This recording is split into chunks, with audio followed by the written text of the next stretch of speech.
मैं डॉक्टर संतोष हांडे आपका अपने इस चैनल में बहुत बहुत स्वागत करती हूँ।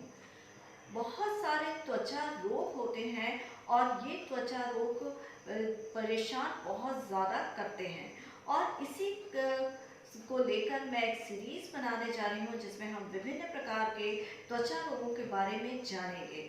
आज एक बहुत ही महत्वपूर्ण त्वचा संबंधी समस्या के बारे में डिस्कशन करने जा रहे हैं और इस त्वचा संबंधी समस्या का नाम है फंगल इन्फेक्शन या रिंगवर्म इन्फेक्शन। रिंगवर्म इन्फेक्शन क्या होता है? ये एक फंगस के द्वारा उत्पन्न होने वाला त्वचा रोग है जिसमें कि रिंग के शेप के आकार के त्वचा पर चकत्ते उभर आते हैं और जिसमें कि बहुत ज़्यादा खुजली या इचिंग होती है और जिसके कारण जो व्यक्ति है वो बहुत ज़्यादा परेशान हो जाता है और उसके लिए विभिन्न प्रकार के ट्रीटमेंट ट्राई करता है। और ये जो ट्रीटमेंट है ये सिंपल पेपर में आए हुए एडवर्टीजमेंट के थ्रू या फिर किसी के बताने से या फिर किसी केमिस्ट के पास से दवा ले लेने से इस तरीके से ट्रीटमेंट करते हैं। लेकिन इसका एक सबसे बड़ा नुकसान ये हो जाता है कि जब वो इस तरह से बिना किसी मेडिकल एडवाइस के अगर ट्रीटमेंट करते हैं तो ये एक multi drug resistant fungal infection के रूप में बन जाता है और जिसका कि इलाज आसानी से नहीं हो पाता है। तो इस रोग के बारे में हम जानेंगे कि इसमें हमें किन किन सावधानियों को बरतना चाहिए और साथ ही में हम जानेंगे होम्योपैथिक ट्रीटमेंट के बारे में कि ये किस प्रकार से सीधे सरल तरीके से इन इन्फेक्शन को कंट्रोल कर सकता है। तो चलिए देखते हैं रिंगवर्म इन्फेक्शन। ये जैसे कि मैंने बताया कि आपको एक फंगस के द्वारा होता है। जैसे सपोज अगर एक गीली रोटी है या बासी रोटी है या ब्रेड है तो वो अगर खुले में रह जाए तो मॉइस्चर की वजह से उसके ऊपर फंगस डेवलप हो जाता है। इसी प्रकार की हमारी त्वचा में यदि अधिक नमी होती है और इसके कारण इस तरह के फंगस जो होते हैं उनके ऊपर पनपते हैं और यही जो है रिंगवर्म इन्फेक्शन के रूप में जाना जाता है। तो हम देखते हैं कि ये किन लोगों को ज़्यादा होता है। तो ये उन लोगों को ज़्यादा होता है जो कि जिनमें कि पसीना ज़्यादा आता है और जिनका कि वेट ज़्यादा होता है, स्किन के फोल्ड्स होते हैं उसमें पसीना आता है और वो प्रॉपर तरीके से सूख नहीं पाता है, तो वो लोग इस इन्फेक्शन के लिए ज़्यादा संवेदनशील होते हैं। ऐसे लोग भी इसके लिए ज़्यादा संवेदनशील होते हैं जिनकी की इम्यूनिटी किसी बीमारी की वजह से या वैसे ही कम होती है। जैसे कई बार ऐसा देखा गया है कि जो कैंसर पेशेंट्स होते हैं या डायबिटिक पेशेंट्स होते हैं तो उनमें ये रोग ज़्यादातर देखने को मिलता है। तो ये जो फंगल इन्फेक्शन है या रिंगवर्म इन्फेक्शन है ये इस प्रकार के लोगों को ज़्यादा होता है। तो ये सबसे पहले हम देख लेते हैं कि हम अपने आप को इस तरह के इन्फेक्शन से किस प्रकार से बचा सकते हैं। तो सबसे पहले आपको ये ध्यान रखना पड़ेगा कि आप जैसे कई बार ऐसा मौसम होता है जैसे बरसात का मौसम होता है, कई लोग गीले कपड़े पहन लेते हैं तो इस बात में विशेष सावधानी बरतिए कि गीले कपड़े बिल्कुल भी ना पहने क्योंकि इसके कारण इस प्रकार के रोग का होने का खतरा ज़्यादा होता है। यदि आपके घर परिवार में किसी को इस तरह का इन्फेक्शन है तो उसके जो कपड़े हैं या उसके जो बाकी सामान हैं उसको शेयर करने से बचें क्योंकि ये हो सकता है कि आपको भी उससे इन्फेक्शन लग जाए क्योंकि ये कंटेजियस डिजीज़ है। फिर साथ ही में कई लोग जो कपड़े पहनते हैं वो बहुत एयर टाइट होते हैं, जैसे कि सपोज जीन्स होती हैं तो उनमें एयर प्रॉपरली फ्लो आउट नहीं होता है तो पसीना जल्दी नहीं सूखेगा और इसी वजह से ग्रोइंग रीजन में ये इस तरह के या जांघों के बीच में इस तरह के इन्फेक्शन ज़्यादा होते हैं। तो इससे जो है वो टीनिया क्रूरस नाम से जाना जाता है। कई जगह पर भी स्पेसिफिक तरीके से ये इन्फेक्शन पाया जाता है, जैसे कि अगर सिर की त्वचा में अगर हो जाए तो टीनिया कैपिटस नाम से जाना जाता है। अगर पूरी बॉडी में हो जाता है तो टीनिया कॉर्पोरस नाम से जाना जाता है। अगर पैरों में हो जाता है तो टीनिया पेडिस नाम से जाना जाता है, जिसे कि हम एथलीट फूट भी बोलते हैं कि जिसमें कि कई बार एथलेटिक्स में जो इन्वॉल्व होते हैं शूज़ और सॉक्स कंटिन्यूस पहना पड़ता है, उसके कारण उनको मॉइस्चर आ जाता है और वहीं पर ये जो इन्फेक्शन है वो पनपता है। जो उंगलियां होती है पैरों के, उनके बीच में आपको इस तरह के जो इरप्शंस देखने को मिलते हैं, गली हुई त्वचा देखने को मिलती है। ये भी एक रिंगवर्म इन्फेक्शन या फंगल इन्फेक्शन का टाइप है। तो ये वेरियस टाइप के आपने देखे कि कहाँ कहाँ पर ये होते हैं। और साथ ही में जो डायबिटिक लोग होते हैं तो उनको अपना शुगर कंट्रोल करना बहुत ज़्यादा आवश्यक है, क्योंकि इन लोगों में भी ये इन्फेक्शंस होते हैं। और यदि उन्होंने अपना शुगर कंट्रोल नहीं किया और इस तरह का इन्फेक्शन हो गया है, तो आप कितना भी मेडिकेशन कर लें, जब तक कि शुगर नॉर्मल लिमिट में नहीं होगा, कंट्रोल नहीं होगा, तब तक ये इन्फेक्शन नहीं जाएगा और बल्कि ये कॉम्प्लिकेटेड फॉर्म में आ जाता है। तो ये हमने देखे कि हम इसको प्रिवेंट करने के लिए क्या तरीके अपना सकते हैं। प्रिवेंट करने के लिए हमें और भी उपाय अपनाना चाहिए।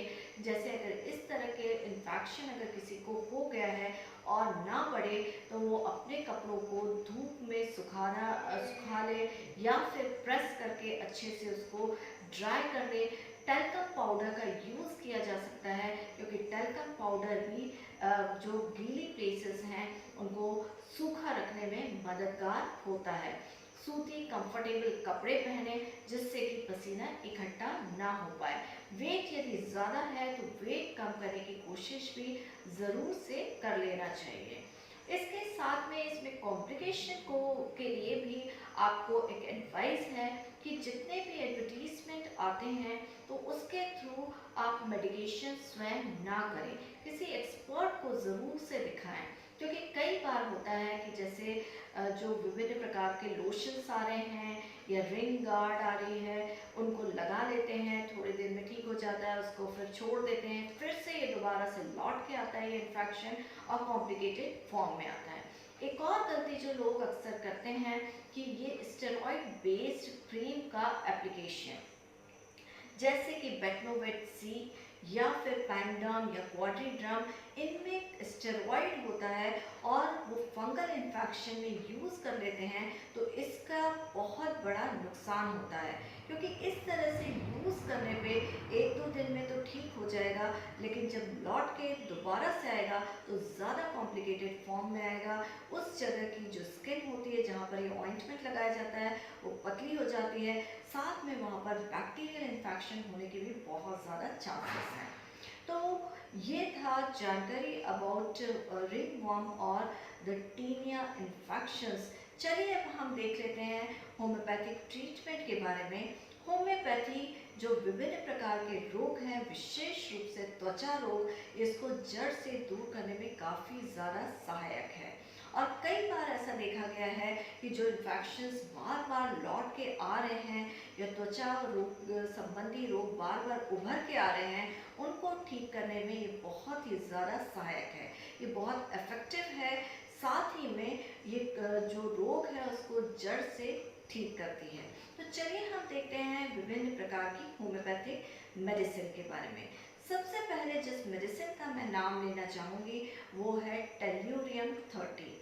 टेल्यूरियम 30 रिंगवर्म इन्फेक्शन के लिए बहुत अच्छी मेडिसिन है। इसका प्रयोग मैंने अपने कई पेशेंट्स में किया और उसमें मुझे बहुत अच्छा फ़ायदा मिला। इसमें जो रिंगवर्म की जो डिस्चार्ज इस समय जो डिस्चार्जेस होते हैं, जो ऑक्सीलेशंस होते हैं इसमें पेशेंट में से, तो वो बहुत ज़्यादा फाउल स्मेलिंग होते हैं, जो त्वचा पे चकत्ते पड़ जाते हैं, उनमें बहुत ज़्यादा खुजली होती है। तो इस आधार पर हम टेल्यूरियम 30 की 4-4 बूंदें दिन में 2 बार पेशेंट को दे सकते हैं। इससे बहुत ज़्यादा फ़ायदा होता है। दूसरी मेडिसिन जिसका मैं नाम लेना चाहूँगी ये सीपिया है। इसे वॉशर विमेन रेमेडी भी कहते हैं, यानी पानी में ज़्यादा काम करने लेने से जो एग्रवेशन होता है वो इसमें देखा जाता है। तो मॉइस्चर का जहाँ पर ज़्यादा इकट्ठा हुआ है या उस तरह के एटमॉस्फेयर में ज़्यादा काम किया है, उसके कारण जो त्वचा रोग आते हैं, विशेष रूप से रिंगवर्म, उनके लिए सीपीआई बहुत अच्छी मेडिसिन है। ये एल्बो में, फोल्ड्स में या नी जॉइंट में, तो उसमें ज़्यादातर इसके इरप्शंस देखने को मिलते हैं।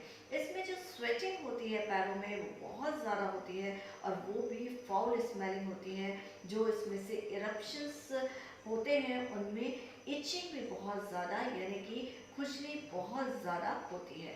तो सीपिया 30 का यूज़ करेंगे। सीपिया 30 की 4 बूंदें दिन में 2 बार, ये इसमें आपको काफ़ी ज़्यादा फ़ायदा पहुंचाएगी। तीसरी मेडिसिन जिसका मैं नाम लेना चाहूँगी और वो है बेसिलेनम। बेसिलेनम एक बहुत अच्छी मेडिसिन है, स्पेशली स्कैल्प में होने वाले रिंगवर्म के लिए, यानी कि जो हेड है उसकी त्वचा में जब ये रिंगवर्म इन्फेक्शन हो जाता है तो उसमें हम बेसिलेनम का यूज़ करते हैं। लेकिन बेसिलेनम का यूज़ करते समय ध्यान रखिए कि इसकी 200 पोटेंसी की सिंगल डोज हफ्ते में एक बार लेना सहायक है। इसके साथ साथ जो और मेडिसिन, चौथी मेडिसिन है वो डल्कामारा है, और डल्कामारा भी स्किन इन्फेक्शंस के लिए बहुत अच्छी मेडिसिन है, स्पेशली रिंगवर्म इन्फेक्शन के लिए दे सकते हैं। और सिर में होने वाले रिंगवर्म इन्फेक्शन में डल्कामारा 30 का यूज़ 4 बूंदें दिन में 2 बार, ये बहुत ज़्यादा फ़ायदा पहुँचाती हैं। तो ये हमने डिटेल्स देखे कि होम्योपैथिक मेडिसिन किस प्रकार से फंगल इन्फेक्शन के लिए बहुत ज़्यादा उपयोगी है। त्वचा रोगों की इस सीरीज़ में मैं एक वीडियो पहले भी बना चुकी हूँ जिसका नाम जो एक्ने के ऊपर है, तो डिस्क्रिप्शन बॉक्स में मैं इसका रेफरेंस दे दूँगी, तो आप इस वीडियो को देख सकते हैं। तो आई थिंक ये, अगर आपको ये मेरी जानकारी पसंद आई है तो प्लीज़ इस वीडियो को लाइक करिए, शेयर करिए, मेरे चैनल को सब्सक्राइब करिए और बेल आइकन पे ज़रूर से प्रेस करिए ताकि मेरे आगे आने वाले वीडियोस का नोटिफिकेशन आपको मिल सके।